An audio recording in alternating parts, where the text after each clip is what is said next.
जयपुर मालवीय नगर में निर्माणाधीन बिल्डिंग में दरारें।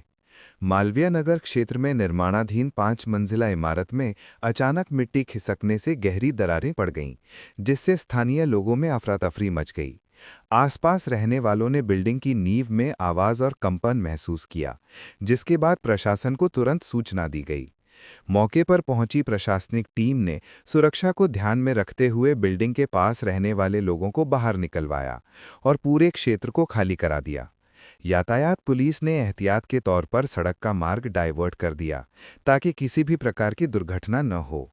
जेडीए और नगर निगम की संयुक्त टीम ने इमारत की स्थिति का निरीक्षण किया और दरारों की गंभीरता का आकलन शुरू किया।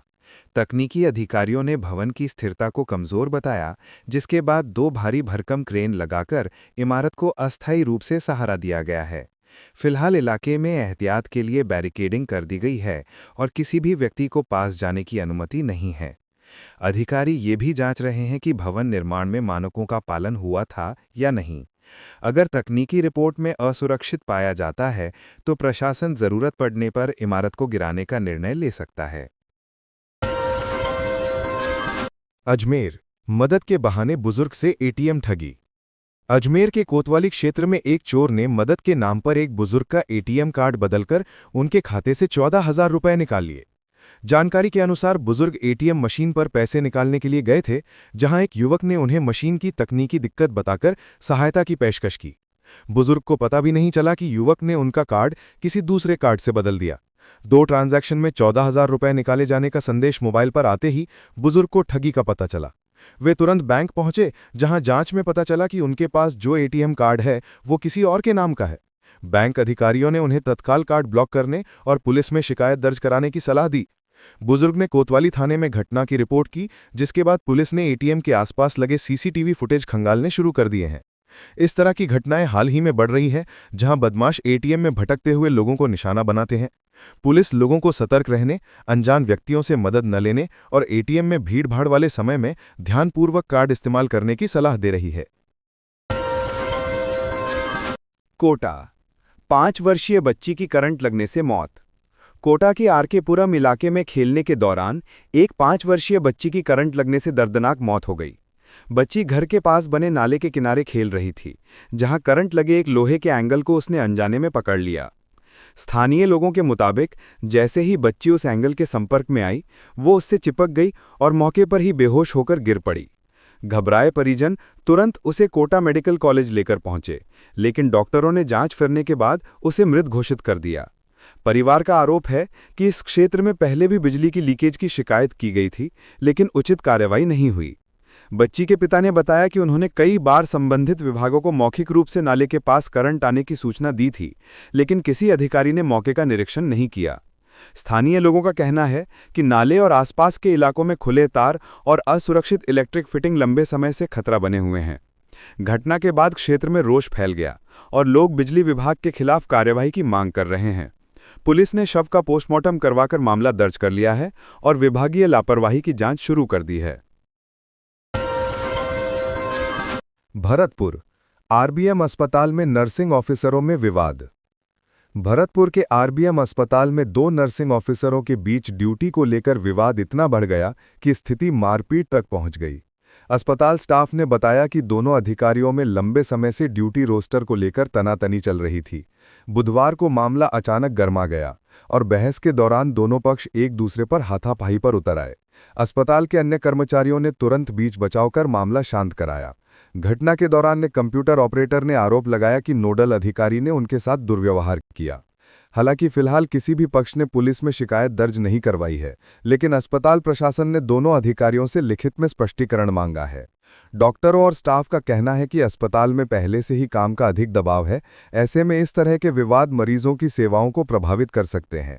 प्रशासन ने चेतावनी दी है कि आगे इस प्रकार की घटनाओं पर सख्त कार्रवाई की जाएगी। फिलहाल वरिष्ठ अधिकारियों ने पूरे मामले की आंतरिक जांच शुरू कर दी है। झुंझुनू में आयोजित कंज्यूमर वॉइस न्यायोत्सव में 1 लाख शपथ। झुंझुनू में आयोजित कंज्यूमर वॉइस न्यायोत्सव में उपभोक्ता अधिकारों के प्रति जागरूकता लाने के लिए बड़ा अभियान चलाया गया। 13 दिनों तक चले इस अभियान में 1 लाख से अधिक लोगों ने उपभोक्ता अधिकारों की शपथ ली। आयोजकों ने बताया कि लोगों को हर खरीद पर बिल लेने, गलत बिलिंग की शिकायत करने और किसी भी समस्या पर हेल्पलाइन 1915 का उपयोग करने के लिए प्रेरित किया गया। शहर के कई सरकारी और निजी स्कूलों में विशेष कार्यक्रम आयोजित किए गए, जिनमें छात्रों और शिक्षकों ने बढ़ चढ़कर हिस्सा लिया। बच्चों को जागरूक उपभोक्ता बनने के महत्व के बारे में सरल भाषा में समझाया गया। कार्यक्रम में भाग लेने वालों को क्यूआर कोड के माध्यम से डिजिटल प्रमाण पत्र जारी किए जा रहे हैं, जिसे लोग अपने मोबाइल में डाउनलोड भी कर सकते हैं। जिला प्रशासन ने इस पहल की सराहना की और कहा कि इससे लोगों में अपने अधिकारों के प्रति जागरूकता बढ़ेगी। आयोजकों का कहना है कि आगे भी इसी तरह के कार्यक्रम नियमित रूप से आयोजित किए जाएंगे, ताकि उपभोक्ता गलत प्रथाओं से खुद को सुरक्षित रख सकें। अलवर बार एसोसिएशन चुनाव में 3 उम्मीदवार। अलवर में बार एसोसिएशन अध्यक्ष पद के चुनाव को लेकर तैयारियां तेज हो गई हैं। पहले 4 उम्मीदवार मैदान में थे, लेकिन एक प्रत्याशी ने अपना नाम वापस ले लिया, जिससे अब 3 उम्मीदवारों के बीच मुकाबला रहेगा। चुनाव 12 दिसंबर को सुबह 8 से शाम 4 बजे तक कराया जाएगा और उसी दिन मतदान की गिनती भी पूरी कर परिणाम घोषित किए जाएंगे। अधिवक्ताओं में चुनाव को लेकर काफी उत्साह है और उम्मीदवार अपनी अपनी तरफ से वकीलों को समर्थन के लिए संपर्क कर रहे हैं। अन्य पदों पर भी कई उम्मीदवारों ने नामांकन किया है। अंतिम सूची जारी होने के बाद अब सभी प्रत्याशी प्रचार में जुट गए हैं। बार एसोसिएशन के वरिष्ठ सदस्यों का कहना है कि इस बार चुनाव काफी दिलचस्प होगा, क्योंकि सभी उम्मीदवारों ने कानून व्यवस्था, वकीलों की सुविधाओं और कोर्ट परिसर में पारदर्शिता बढ़ाने जैसे मुद्दों को अपने एजेंडे में शामिल किया है। चुनाव प्रक्रिया को शांतिपूर्ण रूप से संपन्न कराने के लिए प्रशासन की ओर से पर्याप्त सुरक्षा व्यवस्था की जा रही है। जयपुर, अस्पतालों और दफ्तरों में भीड़, लोग परेशान। राजधानी जयपुर में इन दिनों सरकारी अस्पतालों और दफ्तरों में बढ़ती भीड़ से लोगों को लंबी लाइनों और घंटों इंतजार का सामना करना पड़ रहा है। अस्पतालों में मरीजों की ओपीडी में लंबा समय लग रहा है, जबकि कई विभागों में स्टाफ की कमी के कारण कार्य धीमी गति से हो रहा है। मरीजों ने बताया कि पर्ची बनवाने से लेकर डॉक्टर के पास पहुंचने तक कई घंटे लग जाते हैं। सरकारी दफ्तरों में भी प्रमाण पत्र, बिलिंग, आवेदन और अन्य सेवाओं के लिए लोगों की भीड़ सुबह से ही जुट जाती है। अधिकारियों का कहना है कि त्योहारी सीजन और अवकाश के बाद काम का बोझ अचानक बढ़ गया है, जिस वजह से देरी हो रही है। विभागों ने ये भी माना कि कई पद लंबे समय से खाली हैं, जिसके कारण कर्मचारियों पर अतिरिक्त दबाव पड़ रहा है। नागरिकों ने प्रशासन से व्यवस्था सुधारने और अतिरिक्त काउंटर, सहायता डेस्क तथा स्टाफ बढ़ाने की मांग की है। वहीं अधिकारियों ने आश्वासन दिया है कि अगले कुछ दिनों में अस्थायी कर्मचारियों की तैनाती की जाएगी और भीड़ को प्रबंधित करने के लिए नई व्यवस्था लागू की जाएगी। जैसलमेर, सीमा पर मिला संदिग्ध पाकिस्तानी बैलून। भारत-पाक सीमा के निकट जैसलमेर जिले में सुरक्षा बलों को एक और संदिग्ध पाकिस्तानी बैलून मिला है।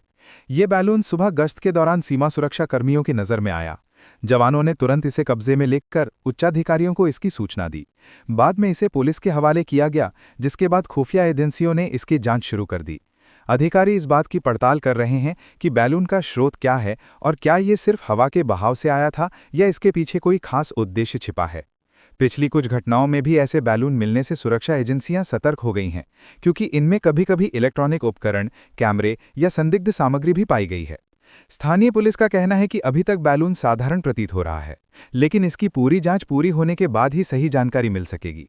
लगातार सीमा पर इस तरह की वस्तुएं मिलना सुरक्षा की दृष्टि से चिंता बढ़ाने वाला है, क्योंकि तस्करी या जासूसी गतिविधियों की आशंका से इनकार नहीं किया जा सकता।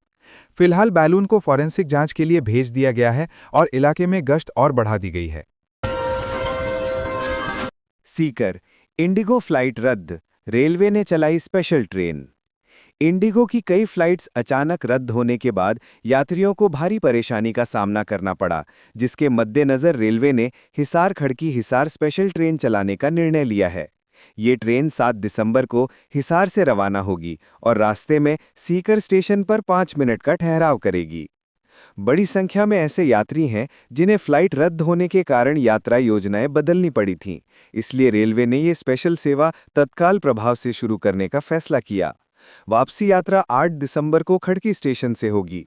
रेलवे अधिकारियों ने बताया कि ये ट्रेन कई प्रमुख स्टेशनों पर रुकेगी ताकि अधिक से अधिक यात्रियों को वैकल्पिक यात्रा सुविधा मिल सके। टिकट बुकिंग शुरू होते ही खिड़कियों पर भीड़ बढ़ गई है। रेलवे ने यात्रियों से समय पर स्टेशन पहुंचने और भीड़ से बचने के लिए ऑनलाइन बुकिंग का उपयोग करने की अपील की है। यात्रियों ने राहत जताई है कि फ्लाइट रद्द होने के बाद भी उन्हें यात्रा का विकल्प मिल गया। प्रशासन ने भी परिवहन व्यवस्था को सुचारू रखने के लिए अतिरिक्त सुरक्षा और स्टाफ की तैनाती की है।